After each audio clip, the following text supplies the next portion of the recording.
सब विद्यार्थियों को मेरा नमस्कार। तो जैसा आप सभी जानते हैं कि हमारा जो अध्याय है मानवीय करुणा की दिव्य चमक, तो उसके अभ्यास के प्रश्न उत्तर हमने किए थे। तो इस आज की वीडियो में हम जो इसके परीक्षा उपयोगी है उन प्रश्नों को करेंगे। तो प्रश्न नंबर 1, लेखक को परिमल के दिनों की स्मृति क्यों आती थी? लेखक ने बताया कि परिमल में काम करने वाली सभी लोग एक दूसरे को बहुत अच्छी प्रकार से समझते व जानते थे। वहाँ का वातावरण पूर्णतः पारिवारिक था। वहाँ फादर बुल्के भी सदा आते रहते थे।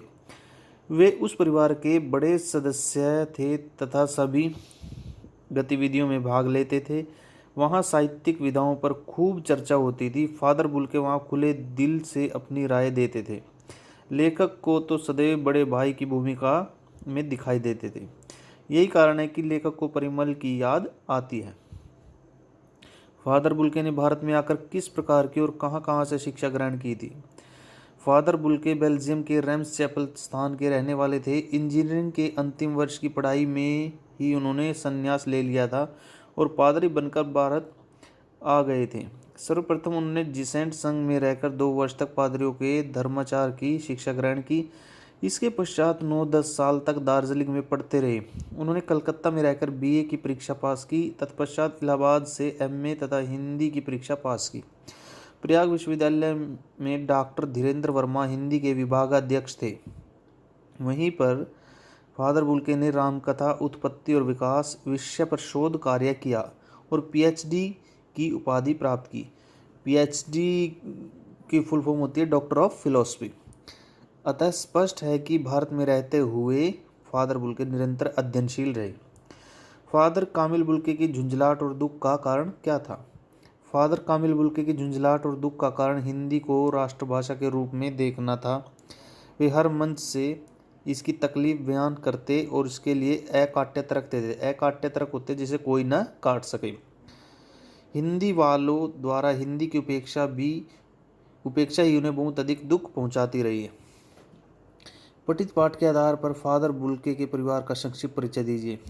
फादर कामिल बुल्के बेल्जियम के रेम्स चैपल स्थान के रहने वाले थे। यह स्थान संतों व पादरियों का स्थान माना जाता है। इनके पिता एक व्यापारी थे। इनके 2 भाई थे, जिनमें से एक पादरी बन गया था और दूसरा काम करता था। उसका अपना परिवार था। इनकी एक बहन भी थी जो बहुत जिद्दी स्वभाव की थी। उसने बहुत देर बाद विवाह किया था। भारत आने पर फादर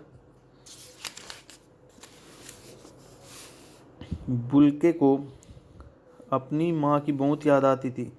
वह एक साधारण नारी थी। वे अक्सर माँ की याद में डूब जाते थे।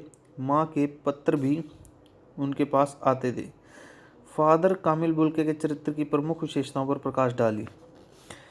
मानवीय करुणा की दिव्य चमक नामक संस्मरण को पढ़ने से पता चलता है कि फादर बुल्के इंजीनियरिंग के अंतिम वर्ष में पढ़ते थे। तभी इनके मन में संन्यास लेने की इच्छा उत्पन्न हुई थी। वे सन्यासी बनकर भारत आ गए और भारत की संस्कृति में रच बस गए। फादर बुल्के लंबे व गोरे शरीर वाले थे। उनके बाल भूरे रंग के थे। आंखें नीली थी जिनमें करुणा की छाया बनी रहती थी। उनके चेहरे पर एक तेज था। उनका व्यक्तित्व अत्यंत प्रभावशाली था। उन्होंने भारत आकर बीए, एमए, पीएचडी की उपाधियां प्राप्त की। उन्होंने संस्कृत भाषा के भी गहन अध्ययन किया।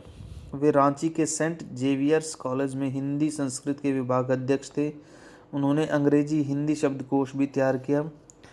उन्होंने बाइबिल का हिंदी अनुवाद भी लिखा। फादर बुल्के एकदम शांत स्वभाव के व्यक्ति थे। क्रोध तो मानो उन्हें छू भी नहीं गया था।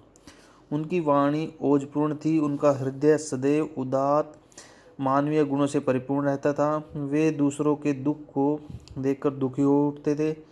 सुख में सबको आशीर्वाद देते थे। फादर बुल्के मिलनसार व्यक्ति थे। वे एक बार जिससे नाता जोड़ लेते थे उसे अंत तक निभाते थे। तो ये कुछ प्रश्नों के उत्तर थे परीक्षा उपयोगी। तो सभी विद्यार्थी इनको साथ साथ याद करेंगे और अपनी कॉपी पर लिख कर देखें। धन्यवाद।